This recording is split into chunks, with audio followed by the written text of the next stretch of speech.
नमस्कार। आजकल गार्डनिंग एक बहुत ही अच्छा शौक़ बन के उभरा है। सभी लोग गार्डनिंग में रुचि लेने लगे हैं, ये बहुत ही अच्छी बात है। लेकिन आप में से बिगनर्स जो होते हैं, नए लोग हैं, उन्हें बड़ी समस्या आ रही है, वो समझ नहीं पा रहे हैं वो कहाँ से शुरुआत करें। तो आपको घबराने की ज़रूरत नहीं है। ऐसे ही लोगों के लिए हमने आज ये वीडियो बनाया है और इसमें हम बेसिक गार्डनिंग टिप्स देंगे फॉर बिगनर्स। बिल्कुल पूरी जानकारी होगी। आप में से बहुत सारे लोग कमेंट करते हैं, सर पॉइंट टू पॉइंट जानकारी दीजिए। तो अगर ऐसा है तो फिर वीडियो काफ़ी लंबी हो जाती है, लेकिन आज हम इसकी टेंशन नहीं करेंगे। वीडियो लंबा होगा, कोई परेशानी वाली बात नहीं है। ये उन लोगों के लिए है जो कुछ सीखना चाहते हैं। आप हैं चैनल आपके होम गार्डन पर, और अगर आप पहली बार हमारे चैनल को देख रहे हैं तो प्लीज़ सब्सक्राइब ज़रूर कीजिएगा चैनल को, और वीडियो अगर आपको ये पसंद आए तो लाइक कीजिए और शेयर कीजिए। देखिए फ्रेंड्स, हम गार्डनिंग की शुरुआत कर रहे हैं तो हम पहले ही चरण से आपको सब कुछ बताएंगे। तो सबसे पहली बात तो ये है कि गार्डनिंग करनी क्यों चाहिए। अरे भाई, आपका जब भी मन करे करनी चाहिए। हमारे मन को सुकून मिलता है, पर्यावरण शुद्ध होता है, हमें खाने पीने के लिए अच्छी चीज़ें मिलती हैं, खेलने के लिए फूल मिलते हैं। इससे अच्छी कोई बात हो सकती है कि हमारा मन भी खुश रहे, पर्यावरण भी साफ रहे और समाज में अच्छा संदेश जाए। गार्डनिंग ऐसा काम है, ये तीनों ज़रूरतें पूरी करता है। अब गार्डनिंग की शुरुआत करने के लिए हमें क्या करना होगा। देखिए, उसके लिए आपको कुछ नहीं करना है। बहुत ज़्यादा ताम झाम की ज़रूरत नहीं है। कि ये ज़रूरी नहीं है कि आपके पास महंगे गमले हों, बड़े अच्छे पौधे हों या सभी टूल हों गार्डनिंग के। ऐसा कुछ नहीं है। आप छोटी छोटी चीज़ों से, डब्बे हैं, घर का जो कबाड़ है उसमें से गमले बना सकते हैं। प्लास्टिक बोतलें हैं, उनका यूज़ कर सकते हैं। टिन के गमले हैं, आप घर पे सीमेंट के पॉट बना सकते हैं। तो चलिए शुरुआत करते हैं। सबसे पहले हम बात करेंगे कि गार्डनिंग का सही समय क्या है। मैं ये भारत यानी कि उत्तर भारत के परिप्रेक्ष्य में बात करूंगा, तो यहाँ मैं टेम्परेचर भी थोड़ा सा इंडिकेट करता रहूँगा जिससे आपको फ़ायदा हो। तो अगर आप पहली बार गार्डनिंग करने की सोच रहे हैं तो आप कोशिश कीजिए कि टेम्परेचर जो होना चाहिए वो 15 डिग्री से लेकर 30 डिग्री के आसपास होना चाहिए। अगर मैं महीनों की बात करूं तो जुलाई से लेकर अक्टूबर तक का जो समय होता है वो किसी भी गार्डनर के लिए जो शुरुआत कर रहे हैं या जो गार्डनिंग करते हैं उनके लिए सबसे परफेक्ट समय है। उस समय कोई भी पौधा बस आप लगा दीजिए। प्रकृति की इतनी मेहरबानी रहती है कि वो अच्छे तरीके से ग्रोथ करेगा और काफ़ी अच्छे तरीके से सर्वाइव भी करेगा। इसके अलावा फरवरी, मार्च और अप्रैल के महीने भी नए बिगनर्स के लिए काफ़ी फ़ायदेमंद हैं। तो ध्यान रखिए कि मौसम ज़्यादा गर्म नहीं होना चाहिए। मई जून का महीना नहीं होना चाहिए। जनवरी दिसंबर की ठंड नहीं होनी चाहिए। इन 4 महीनों को छोड़कर आप पूरी साल उत्तर भारत में तो गार्डनिंग कर ही सकते हैं। साउथ की बात की जाए तो वहाँ टेम्परेचर नॉर्मल ही रहता है, तो एवरेज नॉर्मल है, तो वहाँ के जो पौधे हैं आप उन्हें कभी भी लगा सकते हैं। तो ये तो समय हो गया। अब मैं बात करूँगा कि आप गमले कौन से लेंगे। गार्डनिंग में सभी के पास ग्राउंड नहीं होता है, ज़मीन नहीं होती है। अगर आपके पास ज़मीन का ग्राउंड है यानी कि गार्डन है, क्षमा चाहूँगा, तो फिर कोई समस्या नहीं है। फिर तो ये पीछे आप देख पा रहे हैं लॉन बना हुआ है, कहीं भी कुछ भी लगा दीजिए। लेकिन अगर आप शहरों में रहते हैं या आपके पास छत अवेलेबल है तो आप पॉट यूज़ कीजिए। और पॉट में मैं आपको सजेस्ट करूँगा कि आप कोशिश कीजिए कि आप सबसे पहले क्ले पॉट लें, मिट्टी के गमले लें। मिट्टी के गमलों में ड्रेनेज जो व्यवस्था होती है वो ऑलरेडी इतनी अच्छी होती है कि अगर आप ओवर वाटरिंग भी कर देंगे तब भी आपका पौधा ख़राब नहीं होगा। और उसमें हवा का संचरण, प्रकाश का संचरण, आवागमन इतना बढ़िया होता है कि गुड़ाई अगर नहीं भी करेंगे तब भी पौधा अच्छी ग्रोथ करता है। तो कोशिश कीजिए कि आपको मिट्टी के गमले यानी कि क्ले पॉट मिलें पहली बार। अगर नहीं है तो फिर आप सीमेंट के पॉट को वरीयता दीजिए। प्लास्टिक के गमले आप तीसरे नंबर पे लीजिए, वो भी अच्छी क्वालिटी के। देखिए, आप पैसा तो खर्च कर ही रहे हैं, तो कोशिश कीजिए कि आप हाई पीवीसी के जो गमले आते हैं, अच्छी जो प्लास्टिक के, उसके यूज़ कीजिए जो लगातार कई साल तक चलें और आपका पैसा वसूल हो जाए। और शुरुआत में तो आप, जैसा मैंने आपको बताया कि घर पे जो कलर वाले डिब्बे होते हैं खाली हो जाते हैं, पेंट वाले डिब्बे या टिन वाले डिब्बे या फिर मटका है, जो भी चीज़ हैं उन्हें आप बस रंग रोगन करके एक लुक दे सकते हैं, डेकोरेटेड लुक दे सकते हैं, और फिर उसे आप अपने जो है गार्डन में यूज़ कर सकते हैं। आजकल तो क्रिएटिव आइडियाज़ इतने होते हैं कि टायर में, बोतल में, प्लास्टिक बोतल में, कोक की बोतल में, पता नहीं किस किस तरीके से लोग अपने गार्डन को सजाते हैं। तो आपने गमलों का भी चुनाव कर लिया। अब हम बात करेंगे सॉइल की। देखिए, मैं पौधों पे बाद में आऊँगा, सॉइल की हम बात करेंगे और उसके बाद हम खाद पे आएंगे। देखिए, किसी भी पौधे के विकास के लिए पर्यावरण, वातावरण के साथ साथ मिट्टी का सबसे बड़ा योगदान होता है। अगर मिट्टी सही होगी तो जो बाहरी कारक हैं, खाद, पानी, उनका प्रभाव बाद की बात है। सबसे पहली जो हमारा पौधा जो संपर्क में आता है वो सॉइल के संपर्क में आता है। तो हमारी जो भी सॉइल होनी चाहिए वो ध्यान रखिए वो प्रदूषित ना हो, इन्फेक्टेड नहीं होनी चाहिए। आप जहाँ से भी सॉइल ले रहे हैं वो सही जगह होनी चाहिए, साफ़ जगह होनी चाहिए। ऐसा नहीं है कि वो गंदी जगह से मिट्टी नहीं लेनी है। तो मिट्टी नॉर्मल होनी चाहिए, उसकी पीएच से मतलब उसमें जो क्षारीय लवण हैं या फिर अम्लीय तत्व हैं वो संतुलन में होने चाहिए। अगर मैं गार्डनिंग की भाषा में बात करूं तो आपकी मिट्टी ऐसी होनी चाहिए कि आपके पौधे सर्वाइव कर सकें। ज़्यादा बलुई या ऊसर भूमि नहीं होनी चाहिए। अब मैं इन चीज़ों को ऐसे समझा सकता हूं आपको कि आप जहां भी रहते हैं, आप देख रहे होंगे कि आपके पास जो ज़मीनें हैं वहां पर पौधे कहां पर सही ग्रोथ कर रहे हैं, वहीं से आप मिट्टी ले लीजिए। अगर मैं कहूं कि आप फील्ड में जाइए, वहाँ पर आपको केवल कटीले पौधे ही मिलेंगे, क्योंकि वो मिट्टी में उर्वरक क्षमता जो है वो नहीं होती है, उनमें उर्वरक तत्व नहीं है, तो उनमें कटीले पौधे ही सर्वाइव कर पाते हैं। आपको ऐसी जगह से मिट्टी लेनी है पहली बार में जहाँ पर पौधे ऑलरेडी अच्छे तरीके से सर्वाइव कर रहे हों। तो ध्यान रखिए कि मिट्टी का चुनाव हमेशा सबसे अच्छी वरीयता पे रखिए। मिट्टी सही तरीके की चुनिए।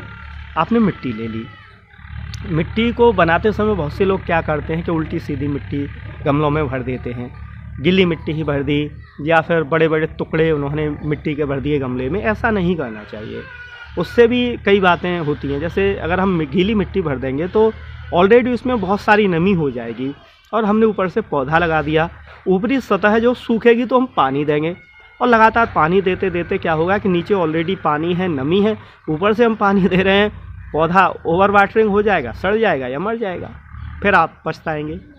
तो जब भी मिट्टी तैयार करें तो अच्छे तरीके से उसे तोड़कर और तभी गमले में उसे लगाएं। खाद दो क्रम में होती हैं, रासायनिक और जैविक, यानी कि अपनी प्राकृतिक खाद।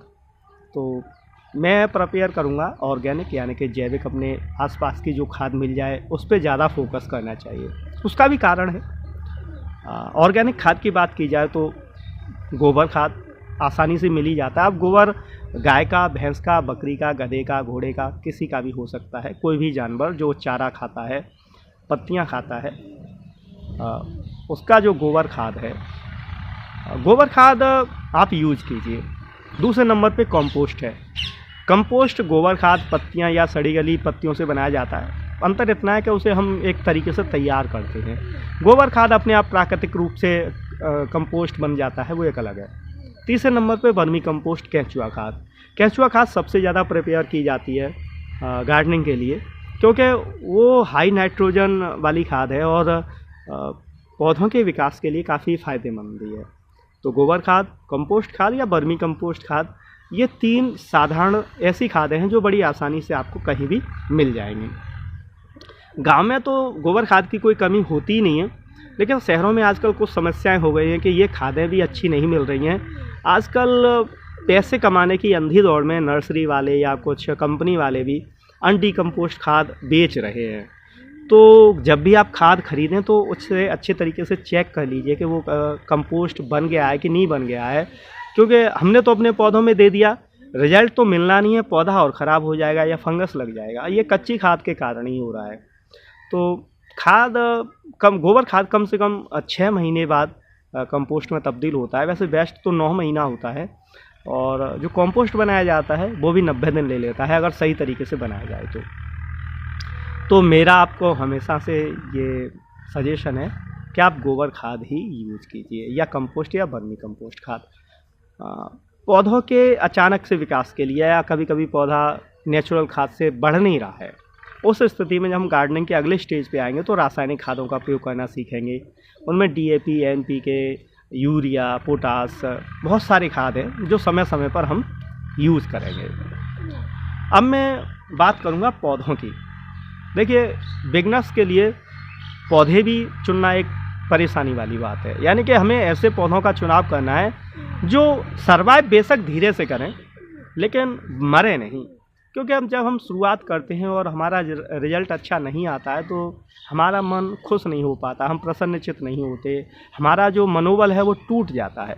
इसलिए कोशिश कीजिए कि आप जो भी पौधे चुनें शुरू में लगाने के लिए वो ऐसे हों कि वो अच्छे तरीके से लग जाएँ। तो उन्हीं में से मैंने कुछ पौधों का चुनाव किया है। सबसे मैं फूलों वाले पौधों की बात करूँगा। फूलों वाले पौधों में सबसे पहले देसी गुलाब, अच्छे फूल भी आते हैं, बड़ी आसानी से लग जाता है, कटिंग से ग्रो हो जाता है, काफ़ी सस्ता आता है, 10-5 रुपये का मिल जाएगा। और किसी फ्रेंड से अगर आप कटिंग ले लेंगे तो पूछिए ही मत। मैरीगोल्ड यानी कि गेंदा कभी भी लगाइए, अच्छा फूल देता है, बड़ी आसानी से सर्वाइव करता है, फास्ट ग्रोइंग है।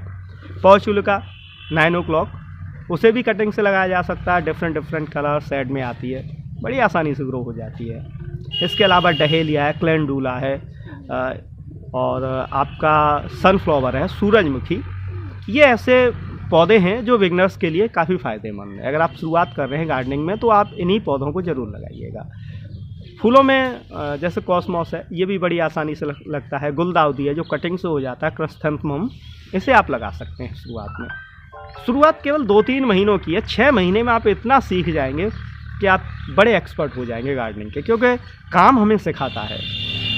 केवल किताबी ज्ञान से सब कुछ नहीं हो सकता, बहुत सी चीज़ें हम फेस जब तक नहीं करेंगे गार्डनिंग में जाके, अपने बगीचे में जाके, तब तक नहीं समझ पाएंगे। तो ये मैंने फूलों वाले आपको पौधे बता दिए। अब मैं फलों की बात करूँ तो सबसे पहले नंबर पे है अनार। अनार को आप आसानी से लगा सकते हैं, केला को आसानी से लगा सकते हैं, नींबू, ग्राफ्ट नींबू, ये 3 ऐसे पौधे हैं जो बिगनर्स गार्डनर है वो इन पे अपना स्टेप शुरू कर सकते हैं, अपनी गार्डनिंग इन पे शुरू कर सकते हैं। सब्जियों की बात की जाए तो सब्जियों में मैं आपको रेफ़र करूँगा कि आप बैगन लगाएं, टमाटर और मिर्च। ये 3 चीज़ें ऐसी हैं जो ज़्यादा परेशान नहीं करती हैं, बड़ी आसानी से हो जाती हैं। और अगर आप मौसम का विशेष ध्यान रखेंगे तो ना तो आपको बंद गोभी परेशान करेगी, ना गोभी परेशान करेगी। ये भी जो सब्जियां हैं बड़ी आसानी से हो जाती हैं। तो ये कुछ चीज़ें थीं जिन पे मैंने प्रकाश डाला, और हमें उम्मीद है जो हमारे बिगनर्स गार्डनर हैं उनके लिए ये काफ़ी फ़ायदेमंद होंगी। तो मैंने आज इसमें आपके लिए कुछ चीज़ें शामिल की, समय शामिल किया, पॉट शामिल किया, इनमें खाद, मिट्टी और पौधों का चुनाव। तो नेक्स्ट वीडियो जो होगा वो अलग तरीके का होगा, उसमें कुछ हम नई चीज़ें शामिल करेंगे। ये आपके ऊपर है, अगर ये सीरीज़ आपको पसंद आएगी तो ये पूरी सीरीज़ बनेगी 8-10 वीडियो की। और बताइएगा कमेंट करके कि आपको ये वीडियो कैसा लगा। हम आगे की वीडियो को प्रैक्टिकली लेंगे। अभी जो चीज़ें हम थ्योरिकली आपको बता रहे हैं बिल्कुल आपको दिखाएंगे और आपको समझाएंगे कि ये चीज़ें ऐसे होनी चाहिए। जैसे हम आपको आगे बताएंगे कि कंपोस्ट खाद कौन सी फुली कंपोस्ट बन गई है और कौन सी अभी अनकम्पोस्ट है। इसी तरीके से पौधों में लगने वाले रोगों की हम चर्चा करेंगे। ऐसी बहुत सारी चीज़ें होंगी। तो इस वीडियो को शेयर ज़रूर कीजिएगा दोस्तों, जिससे ये वीडियो किसी के काम आए। और मैं यूँ नहीं कह रहा कि मुझे बहुत कुछ पता है, लेकिन इतना मैं जानता हूँ कि जितना मैं आपको बता रहा हूँ वो अपना अनुभव बता रहा हूँ, तो ये आपके काम आएगा। और अगर एक भी व्यक्ति के अगर ये काम आता है तो फिर मेरी गार्डनिंग जो है वो सफल मानी जाएगी। तो धन्यवाद। इन्हीं शब्दों के साथ फिर मुलाकात होगी, तब तक के लिए नमस्कार, थैंक यू।